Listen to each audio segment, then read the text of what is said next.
La conférence internationale des pasteurs et des prophètes. Nous allons inviter un orateur spécial cette année, un homme de la saison, un homme que Dieu a utilisé pour susciter d'autres hommes, un homme qui opère dans la dimension de Père dans les nations, un homme que Dieu a utilisé dans l'apostolique et de le prophétique, un grand enseignant de notre génération, le docteur Steve Hogan. Merci Bishop Uche et merci de me recevoir à la SIPA.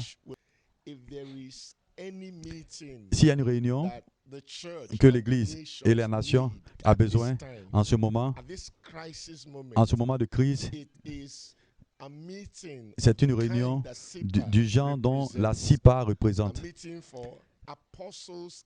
Une rencontre pour les apôtres et les prophètes. Une rencontre pour les leaders. La plupart des problèmes qu'on a dans les nations aujourd'hui, c'est un problème de leadership. L'Afrique en particulier n'a pas de problème de ressources. Ce que l'Afrique a est un problème de leadership.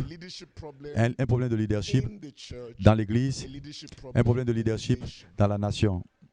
Les leaders sont des guides, sont des motivateurs. Les leaders équipent les autres à atteindre des objectifs de groupe. Lorsque les leaders ne sont pas en ligne avec le plan de Dieu et les objectifs de Dieu, la nation ne sera pas ce qu'elle sera, l'Église ne sera pas ce que Dieu voudrait qu'elle soit. À cette rencontre particulière, on va se concentrer sur le leadership. Le leadership quand il affecte les temps et les saisons. Je vais me concentrer sur aider les leaders pour comprendre les fils d'Issachar ont la compréhension des choses, des temps, de savoir qu'est-ce qu'il va falloir faire. Ils avaient 200 leaders et tous leurs suiveurs étaient à leur commandement. Quand les leaders ne comprennent pas les temps, ils ne sauront pas quoi faire. Quand ils ne savent pas quoi faire, alors ceux qui suivent ne sauront pas quoi faire. Donc on va donner la profondeur. Comment les leaders doivent comprendre le temps et savoir ce qu'il faut faire afin qu'ils puissent transporter les suiveurs. À cette rencontre, on va examiner la nature des 5 ministères comme un type.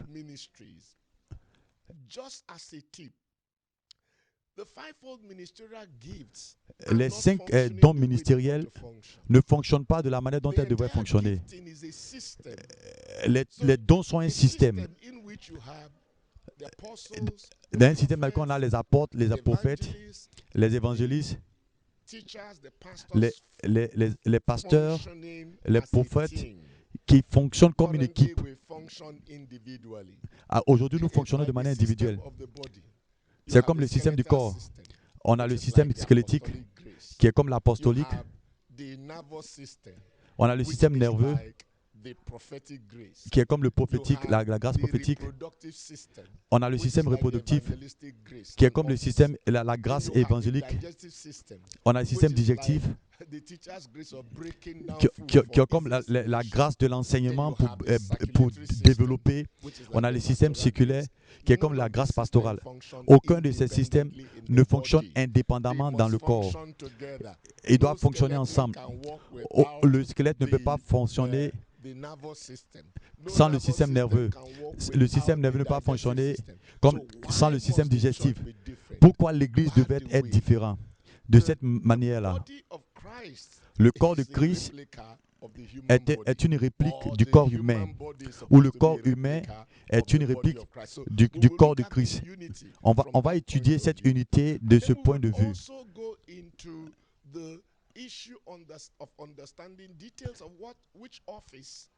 On va aussi voir les détails concernant en quoi consiste la fonction. Le plus important, comment l'Église peut affecter la nation en voyant les 7 sphères de l'influence. Les sphères d'influence qui vont inclure la famille, le gouvernement, l'économie, la culture, l'adoration, les médias. et les autres, ce que l'Église doit faire pour affecter la société.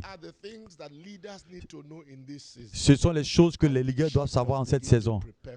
Et l'Église doit commencer à se préparer pour la seconde venue du Seigneur Jésus-Christ, où les leaders ne se préparent pas, le peuple et la nation, un jour vont se réveiller et vont entendre la trompette et beaucoup ne seront pas enlevés. Et nous devons conduire le peuple qu'il n'y a pas assez de temps. On a très peu de temps et nous devons dépeupler l'enfer pour peupler le royaume de Dieu. Voici le mandat qu'on a reçu en ce temps et c'est le temps où nous devons enseigner aux leaders, mais au-delà de tout, nous allons les préparer pour la 19e saison. Et novembre est proche de la fin de l'année. La CIPA va faire cette année et je suis enthousiasmé et je suis très heureux et je crois que Dieu va nous donner un réveil. Je pense que Dieu va nous donner, l'onction prophétique va venir pour raviver les gens, pour prendre l'Église et la nation, pour la conduire là où Dieu voudrait qu'elle soit. Donc préparez-vous à venir. Appelez les autres, appelez ceux qui sont dans le pays comme en dehors du pays. Et je crois que Dieu va pourvoir pour vous, pour que vous veniez à cette rencontre. Et j'ai confiance et je vous verrai à cette conférence. Et donc on se rencontre en novembre. Que Dieu vous bénisse. Merci Dr. Steve, tu es le bienvenu et tu auras le bienvenu en Côte d'Ivoire en novembre. Et nous sommes sereins et nous espérons que le Dieu Tout-Puissant va ouvrir la porte, les portes effectives, et tu seras avec nous. Que Dieu te bénisse.